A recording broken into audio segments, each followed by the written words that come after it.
మరి ఎర్రసీట కట్టుకుని మీరు ఎర్రసీట అని చెప్పింది నాకు. అబ్బా బాగున్నావా? రా బయటికి రా. ఇక్కడికి వస్తే రేటి కాదు తెల్లరమ్మ రేషన్ కార్డు ఇచ్చిందట లైన్ ఖాయమని. ఎవరిని తెలిసిపోయి ఇంటి పేరు తెలుసా? రంగారావుల మనవణ్ణి నీ పిన్ని మర్చిపోయి నువ్వు. రేషన్ కార్డు ఇచ్చిందట నీకు తెల్లారే లైన్ ఉంటున్నప్పుడు. మా అమ్మ తెలియదు నీకు? మరి రేషన్ కార్డు ఇచ్చింది అంటుంది నీకు. వెళ్ళరా బాప లైన్ లో ఉంది అన్నదే. వీళ్ళు బియ్యం తెచ్చింది కదా, పట్టి ఉంచింది కదా. మరి నీకంటుంది ఇక్కడ గుడిసి ఇది ఎక్కడే కదా ఉంటున్నారు మీరు. మరి నాకు చెప్తున్నావు అంది. నేను ఎక్కడికి వచ్చాను లేదు నేను ఎందుకు వస్తాను? ఫోన్ చేస్తాను. పొద్దున్నే బేవర్స్ గాళ్ళు ఎక్కువైపోయారు. ఇన్నేవాళ్ళు తెలియదు అని అతను మరి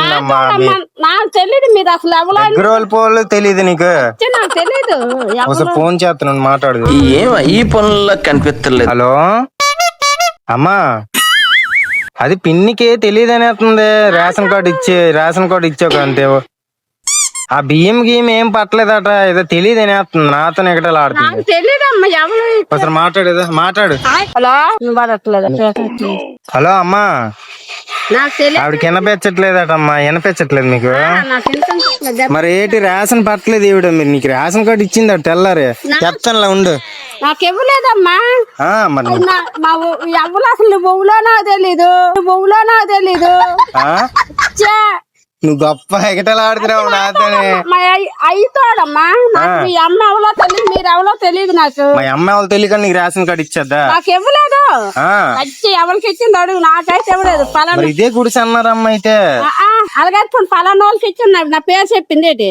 నీ పేరేటి? నా పేరు రామలక్ష్మి. మరి ఇదే బాగుంది. నేను రామలక్ష్మి అన్నది. రామలక్ష్మి అంటే 4-5 రోజులు రామలక్ష్మి. అంతే కర్రీ కొంత పొట్టుకుంటుంది రామలక్ష్మి అమ్మ. ఎర్రగా జుట్టు ఉంటుంది అని చెప్పింది. నాకైతే మీ వాటి కాదు ఏది ఇక్కడే ఉన్నాను. కొన్ని ఫలానా వాళ్ళు వచ్చారు, ఇచ్చారమ్మా. అయితే ఇచ్చామనా? అదే కదా. ఇప్పుడు రేషన్ లాస్ట్ కి వచ్చింది కదా పాప. ఇంటికాడ పనికి